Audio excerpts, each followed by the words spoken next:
Très bien, nous allons pouvoir effectuer notre premier projet sous Easy Label Forge. Tout d'abord, on donne un nom à notre projet, on spécifie le dossier d'enregistrement. À partir de là, on va ouvrir notre fameux fichier Illustrator. Ça peut être un fichier AI ou un fichier PDF. En l'occurrence, nous ici, c'est un fichier AI. Donc, plutôt PDF. Voilà.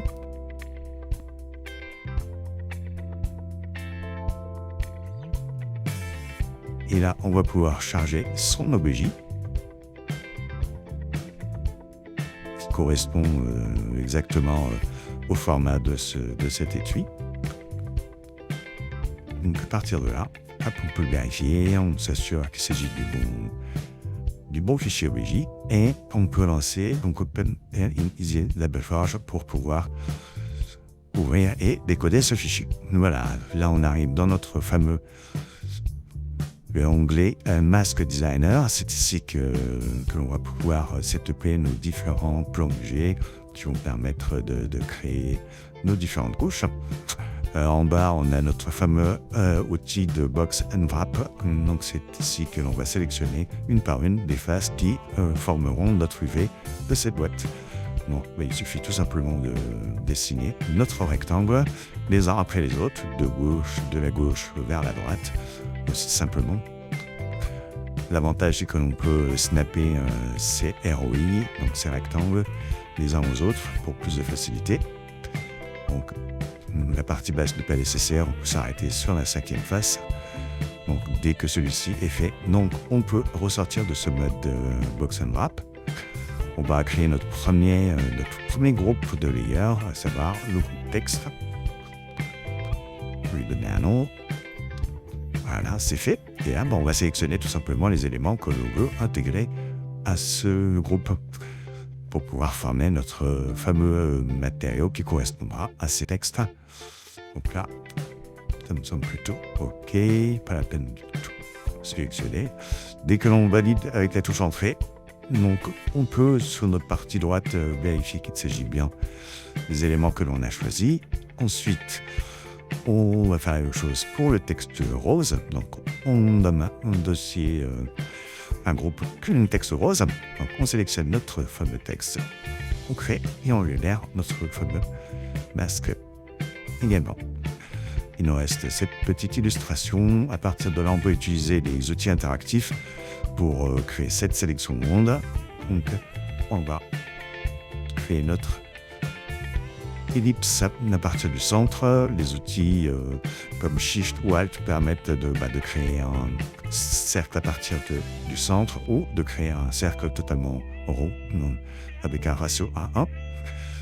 Dès que celui-ci est plutôt bien placé, on peut lui donner un nom, donc le nom au groupe, on valide, on appuie sur Entrée et notre fameux masque est créé. Très bien, on peut passer à la partie Preview. Donc là, on peut vérifier qu'il s'agit bien de notre masque projeté sur notre étui. Donc là, il ne s'agit pas de la vue frontale. Donc à partir de là, on a un outil qui s'appelle le First Panel qui permet de sélectionner le bon artwork sur la face. Donc là, on va choisir un back pour avoir notre fameuse face frontale. Donc tout est OK. Donc on peut passer à la suite, à savoir le fameux Shader Studio. Ici, c'est là que l'on va sélectionner les différents matériaux à nos couches. Donc à savoir l'étui qui est la base, on peut lui donner une couleur. Donc la base du matériau. Donc là, on va prendre notre fameux étui inspiré par une couleur rose. On pourra lui spécifier également l'état de cet étui, à savoir plus de rugosité, soit métallique. C'est des états de base, mais qui permettent plus facilement à accélérer notre setupage ensuite sur les applications 3D. Pareil pour les autres couches. Donc pour notre texte blanc ou notre texte rose, on spécifie 2-3 éléments, à savoir la métalness ou la rugosité.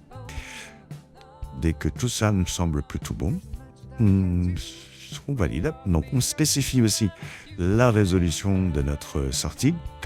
Par défaut, elle est en 1024. Donc on peut setuper selon la qualité que l'on souhaite en sortie. 4096 est plutôt pas mal pour ce genre de projet. On exporte notre 3D Asset, ça mouline un certain temps, relativement rapide, au vu des éléments à calculer. À partir de là, dès que celui-ci est validé, il nous ouvre une petite fenêtre à la Windows qui spécifie que tout a été bien sorti. On a les textures, les différentes couches de textures et notre base couleur. Donc là, on peut sélectionner notre outil 3D, notre application. Ici, en l'occurrence, c'est Blender. Je clique et tout est automatique. Il va pouvoir nous charger directement une scène avec notre élément, notre étude 3D et tout le setupage des matériaux de celui-ci. Alors, comme on peut vérifier, s'assurer que celui-ci est bien cohérent et correspond à notre setup sur Easy Label Forge. Voilà pour la partie Unwrap d'étui.